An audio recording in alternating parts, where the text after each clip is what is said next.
Ngayon, finally, matetest drive na natin ang BYD Atto 2 EV. Nag-i-skid yung gulong, grabe. Solid.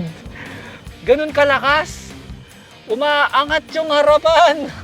Ang lupit nito. Grabe. Hindi ako pepreno sa humps. Tingnan natin yung quality ng suspension. Ang firm, grabe.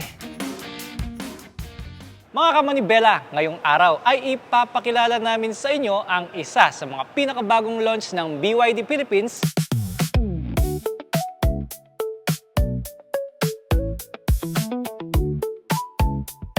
ang BYD Atto 2. Isang subcompact electric SUV na sporty, malakas at matibay. Ito na ba ang susunod na maghahari sa SUV market ng bansa? Samahan niyo akong i-review ang 2026 BYD Atto 2 dito lang sa Manibela.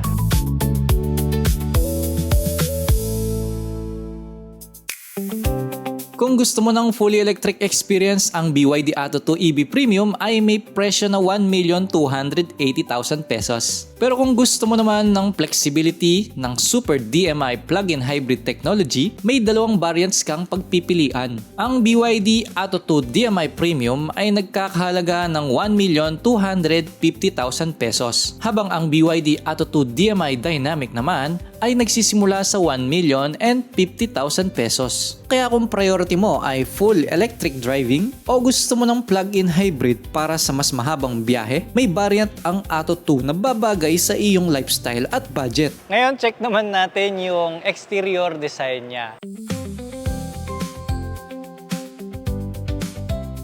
Alam nyo, sa mga BYD, ito lang yung napansin ko. Talagang napaka-slick ng design, napaka-elegante. Hindi siya sobrang sporty look. More on pang city. Yun ang gusto ko sa kanya kasi parang pagsakay mo sa kanya, napupunta sa iyo yung decenteng postura, di ba? Ang nagustuhan ko pa dito, ayan o, naka-piano black finish yung kanyang front. Kumikinang yan kapag ka nakita mo sa daan, so agaw pansin siya. Then, samahan mo pa ng napaka-eleganteng emblem ng BYD, no? Dahil ito ay electric vehicle, so wala siya talagang butas dito para yung hangin para pumasok dun sa may engine. Pero dito, dahil electric siya, naka-close siyang ganyan, kaya ang linis niyang tingnan. Although meron pa rin siya dito para mahanginan yung banda sa gulong, and then dito sa ilalim meron din. At kung mapapansin niyo itong bumper niya sa harapan, pag pumunta tayo sa gilid, mapapansin niyo pareho sila ng design. So bawat vehicle meron silang signature style. So isa ito sa mga signature style niya. Pagka nakita mo to, ibig sabihin Atto 2 EV siya. Okay, check naman natin yung side. Ito yung sinasabi ko sa inyo, di ba familiar siya? Ayan yung nasa front bumper, di ba? Yan yung sinasabi ko, pag nakita mo yan, Atto 2 talaga siya. Yung side mirror niya, gustong gusto ko kasi hindi siya yung ordinary side mirror lang na sobrang flat. Dito may pagka-aerodynamic yung design niya. Tapos meron pa siyang running lights dito or signal lights. And then dyan mo makikita yung camera for 360-degree angle na view. And then, diretso dito, napakahaba ng kanyang pintuan. Sobrang, alam mo yun, ang kinis. Walang masyadong design dito na parang napaka-aggressive dito. Sobrang smooth ng design niya, kaya ang desente. Tapos samahan mo pa yung kanyang bukasan ng pintuan, pantay sa body, naka-body color pa. Kaya, ayun o, ang slick, di ba? Ito lang yung napansin ko, yung window niya is pagdating dito, pang! Biglang liko, di ba? Sa mga ibang kotse na nakita ko, pabilog siya, no? Pero siguro kasama na yan sa design kasi kailangan meron silang uniqueness sa bawat model, di ba? Ngayon, pagdating dito sa likod, ayun, pasikip siya ng pasikip. Pero ang pansin ko, sobrang haba ng salamin niya kasi kahit na wala naman siyang backseat, no, dito, meron pa rin siyang salamin. So tinuloy nila yung design hanggang dito sa likod. Tapos black din siya. Kaya pagdating natin sa likod, continuous yung black design niya dito. Alam mo yun, ang desente ng forma. Tapos meron pa siyang spoiler dito na pang sporty naman, no. Sa harapan actually napaka-elegante. Pero pagdating sa likod napaka-sporty naman niya, no. So meron siyang brake light dito. Pansinin niyo yung kanyang taillight. Para sa akin, parang infinity design siya. No? Galing. So sa harap is Dragon. Sa likod naman, infinity. With badge na BYD. Napansin ko, hindi siya katulad ng ibang BYD na nakalubog yung kanyang badge or yung emblem niya. Ito, nakalabas siya. Ayan. Then, pagdating dito, ang liit ng EV. Sobrang minimal lang ng design. Ayan, oh. Then, dito sa kabila naman, yan naman yung kanyang model na Atto 2. Ito naman, bumper ulit. Sa front and sa side, magkahawig. Ito, sa likod, ganun din. Di ba? Tapos, may additional pa siyang reflector dito with reverse light. Dalawa, kabilaan. Then, dito mo makikita yung rear view camera. And then, tingin ko ito ay dipindot pagka binubuksan, tama? Ayun. So, napaka-effortless niyang buksan. Since nandito na tayo sa likod, check natin na unay likod, no? Alright, so meron siyang ilaw dito. Ayan, para added visibility. Pagka gabi, binuksan mo yung trunk. Ito yung patungan ng ating mga gamit. Pag hinila mo, ang makikita mo yung lagayan ng kanyang tools. So, malalim siya. Pero ina-expect ko yung spare tire. Pero wala siya. Dito, meron siyang hook. I'm not sure kung pwedeng ilagay ito sa second layer. Pero mukhang hindi siya pwede. So, para lang yan sa pag-hook ng gamit. No? Then, ito naman, mukhang pwedeng itumba to.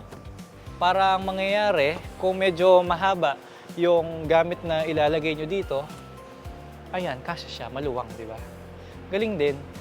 Ang napansin ko lang dito sa mga pillar niya sa likod, dahil nga small car lang ito or mid-size SUV lang siya, pa-triangle yung shape ng dito niya. Oh. Kaya kung sobrang laki ng gamit mo, medyo tatamaan ito. Unlike sa mga SUV na nakita natin na pa-kwadrado. No? Pero at least mahaba naman siya, di ba? Dito naman tayo sa gulong, ang size ng goma is 215/65. Yung size ng mags is 16. Dahil ito ay EV, napansin niyo yung mga electric vehicle, pare-pareho halos yung design ng kanilang mags. Talagang paganyan. Oh. May nag-explain sa akin, bakit kaya ganun? Sabi kong ganun.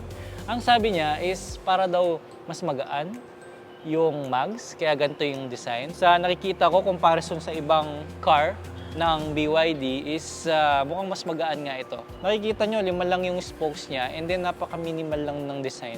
Unlike sa iba, puno, di ba? So, sa itsura pa lang, mukhang mas magaan nga ito. 5 yung kanyang bolts and then may center cap siya na tatak is BYD. Pagdating naman sa color options, ang BYD Atto 2 EV ay available sa Breeze Green, Harbor Gray, Sky White at Midnight Blue.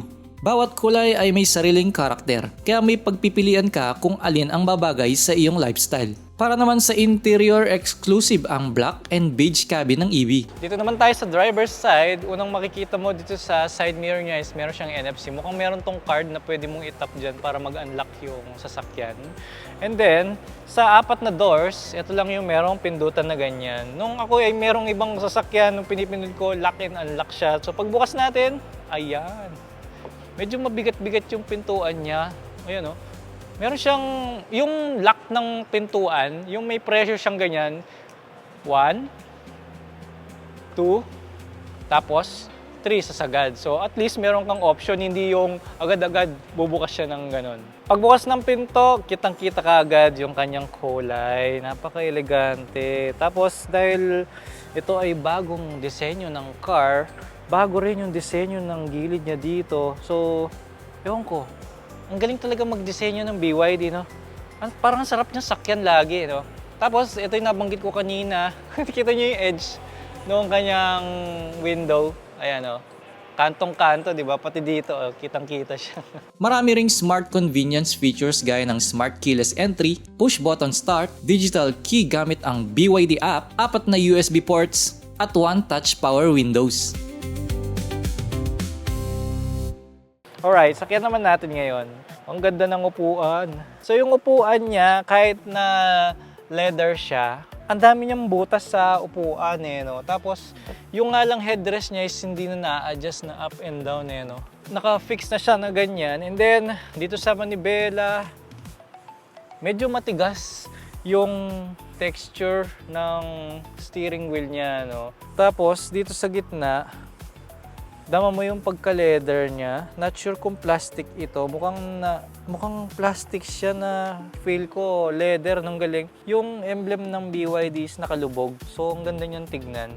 Then yung buttons nila madaling intindihin. Well, common naman ito. Meron siyang cruise control, yung 360-degree camera, accept and cancel ng call, voice command, and then yung volume, and then next button. Yun lang. And then, pagdating dito sa gitna, no, pansinin niyo yung kanyang cambio dito sa gitna is mala diamond yung design. Pero pag inawakan mo, akala mo meron siyang ganun-ganun na hindi pantay. Pero pag hinawakan mo, pantay pala siya. Para siya salamin, no? Galing niya ito. And then, hindi katulad sa ibang car, dito na pipinipindot yung start button niya. Pero dito sa side siya. Oh. Napaka-minimal lang ng buttons nito. So, nandito yung pag-control ng fan, mode ng sasakyan, hazard button nandito rin. Then, yung handbrake niya nandito, pero automatic na siya, pinipindot na lang. No? Sa harap ng driver, may 8.8-inch digital instrument cluster, habang sa gitna ay ang malaking 12.8-inch rotating touchscreen. Compatible ito sa Apple CarPlay, Android Auto, Bluetooth, voice assistant, OTA updates, at may 4G connectivity pa. 6 na speakers ang kasama, kaya mas enjoyable ang music habang bumibiyahe. May pinipindot dito para umikot, and then yung aircon dito rin siya kinokontrol. Then may menu siya, and sigurado ito ay Apple and Android, di ba? Auto. Sigurado mo pwede siyang i-connect sa cellphone mo. And nakita nyo yung lagayan dito. Yun ang gusto ko sa mga electric vehicle. Napaka-generous nila pagdating sa lagayan ng mga gadget ng pasahero or ng driver. Tingnan nyo naman kung gaano kaluwang yung lagayan ng phone natin dito. Then, ito naman yung lagayan. Medyo mabigat yung pagbukas niya. No? Maganda yan kasi kapag gusto mo, ganyan lang siya kataas pag binuksan mo. At least hindi siya babagsak. Ayan, ganyan siya. Malalim din. And then, meron siyang rubber dito sa ilalim. Yun ang maganda sa kanya. Para kahit ano yung ilagay mo, hindi magagasgas. No? Tsaka hindi dudulas. Yung cup holder niya nandito. Wala lang siyang mga spring, no? Then dito sa pintuan, meron din siyang maliit na cup holder. Ayan, dito rin located yung speaker niya. Then yung design ng kanyang vents sa aircon, ang ganda ng design no? Dito sa dashboard niya, meron siyang parang alcantara or ang lambot ng texture dito. Dito, malambot din yung texture niya, oh. Lahat ito leather wrap. Galing no? Ito naman yung kanyang lagayan dyan, yung compartment niya. Mabagal lang yung bukas, ang galing. So yun, ito ay may ADAS, safety features talaga. Tapos 6 yung airbag, kaya yun, pagdating sa family, talagang safe talaga sila. Pag bumabiyahe, confident ka. Pagdating sa safety, loaded din ang Atto 2. May 360-degree camera, 6 na sensors, ABS, electronic stability control, traction control, hill descent control, TPMS, at ISOFIX. Sa premium variant, mayroon ding adaptive cruise control, automatic emergency braking, lane keep assist, lane departure assist, front collision warning, traffic sign recognition, at marami pang advanced driver assistance features. Okay, upo naman tayo dito sa likod. Maluwang pa rin naman pala. Tapos ang nagustuhan ko dito, yung sandalan niya, talagang nakatumba siya ng konti para mas komportable sa likod. And dito, buti na lang, yung headrest niya is na-adjust. Yung headroom is napakataas. Medyo malapit lang sa ulo ito kasi pag ganyan yung kotse, di ba? Then, pag sinara mo, ayan, okay naman. Kasi ako 5'7" yung height ko. Naka-adjust na yung upuan sa harapan based doon sa height ko. Pero dito, maluwang pa rin siya kahit nakatras ng konti. No? Galing na ito. Meron siyang butas na gano'n, napaka-sporty na dating. Pero, ayun nga, kwadrado siya. Kung ano yung shape ng sasakyan, pag ganyan, ganun din yung shape nito. No? Then, meron siyang sabitan dito. Yan, malamang yan ay para sa hanger. Kasi, di ba, madalas sa mga bumibili ng BYD, more on city sila, di ba? So, lalo na EV, madalas may dala tayong damit para uniform sa office, ganyan, para hindi nalulukot yung damit natin habang nagdadrive. Sa bulsa naman ng ating upuan sa likod is dalawa yung maliit, and then meron siyang malaki dito, kasya yung papers and yung gadget pwede rin dito. Try natin syempre para actual na susubukan natin. So lagay natin yung iPhone dito. Ayan, kasya naman siya. Then meron siyang lagayan dito, parang lagayan ng I think pwede rin yung cellphone. Ayan, kasya din. Then andito yung saksakan ng Type-C and USB. Then itong sasakyan na to ay 5-seater, di ba? So yung isa, upo siya sa gitna. Tingnan natin kung komportable. Okay, ang lacking lang dito sa gitna is yung lubog na dito, no? Kasi ito komportable. Dito, ang taas niya, nakaumbok siya, and then wala siyang headrest. Pero ang maganda sa mga electric vehicle, no, napansin ko, kasi yung gitna niya, diretso lang. Kaya kapag umupo ka sa gitna, hindi ka nakaganyan, no? So, kung ano yung level ng tuhod mo dito, ganun din dito sa gitna. At ang maganda pa, kitang-kita mo yung harapan, nasa center ka.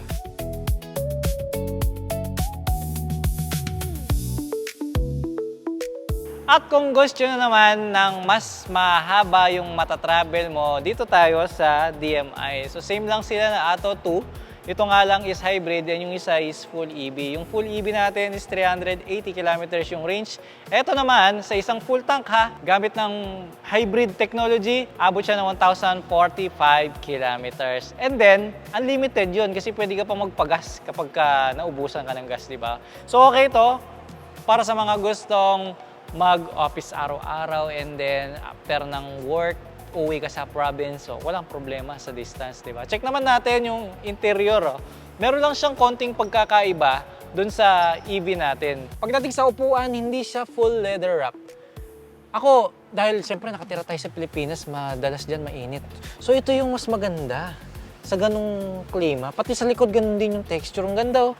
Check naman natin yung hood kasi magkaiba to eh. Yung isa walang makina, ito may makina. Gusto ko lang makita kung anong itsura. Okay, buksan natin yung hood ha. Ang bigat ng hood. Pwede kang mag-weights dito. Grabe. Ba't ang bigat? Ba't ganun? O baka kulang lang ako sa exercise. Pwede. Alright, ito na yung engine niya. Okay, saan yung ano? Ito. Nice one. Ito yung para sa electric and ito naman yung para sa internal combustion. Okay. So napaka-compact mo, napakasikip na ng engine, yung lagayan ng engine eh. No? Grabe oh. So yan ang kaibahan niya. Doon sa EV kasi, ano siya, compartment. So ito may makina. Anyway, pwede ka naman maglagay ng gamit doon sa likod. At least, mahaba yung distansya mo. So yun ang napansin ko, talagang napakabigat ng ng hood. So, expect ko meron siyang hydraulic na di ba yung nilalagay. Pero, yan kailangan medyo mag-exercise para mas lumakas.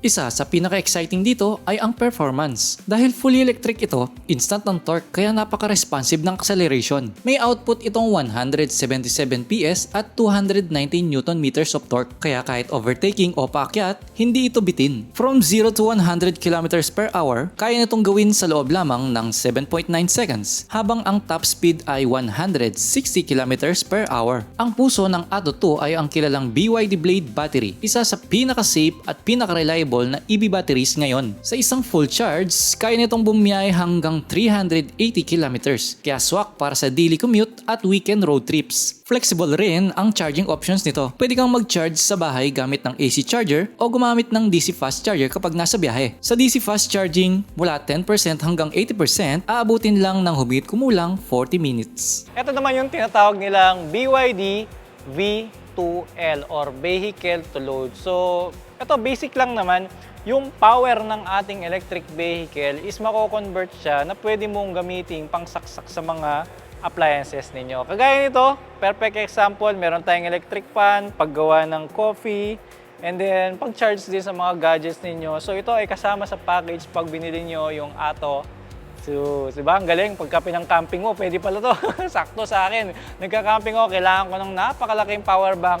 Ito, buong kotse ang power bank mo. Nice, di ba? May iba't ibang driving modes din para umangkop sa iba't ibang road conditions.